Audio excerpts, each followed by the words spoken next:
Moi, je suis enseignante dans le second degré, dans le département des Yvelines, prof d'histoire géo.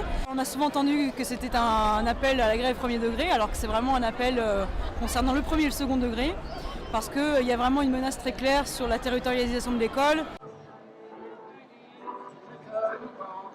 On est là pour faire réécrire la réforme au ministre. Il faut une réforme, mais elle est complètement insuffisante.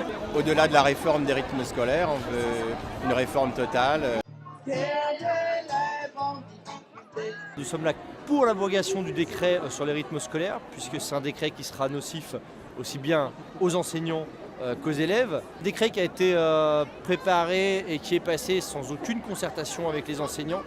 Et ce que nous demandons, on pense que c'est la moindre des choses.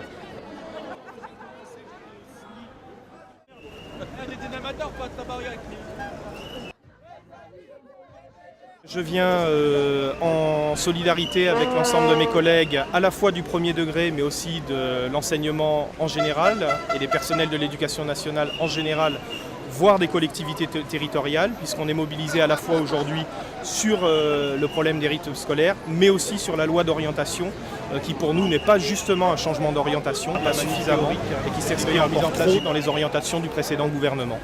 Eh bien, on est là pour des revendications très précises. L'abrogation du décret sur les rythmes scolaires du ministre Payon et l'abandon de du projet de loi d'orientation qu'il veut nous imposer.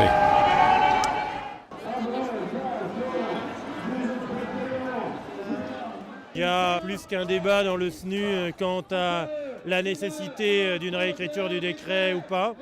Moi, je fais partie de ces militants qui considèrent qu'il faut demander l'abrogation, le retrait de la loi et l'abrogation du décret. L'éducation doit rester nationale.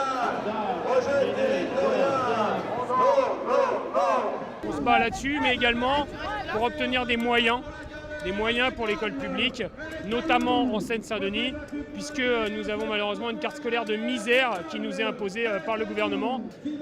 Quand on voit qu'on va avoir 60 postes de remplaçants créés alors qu'il en manque 250 à 300 sur notre département, on peut se questionner sur la volonté du gouvernement de faire, comme il le dit, une priorité à l'éducation. Aujourd'hui, la grève est massive à Paris comme dans l'ensemble des départements, avec 80% de grévistes, plusieurs centaines d'écoles fermées. C'est un mouvement extrêmement profond. Les collègues ne veulent pas d'une école territorialisée, d'une école décentralisée, d'une école dont le fonctionnement dépendrait des choix des municipalités, parce que c'est bien ça le fond du problème. Tout cela est rejeté massivement par les collègues.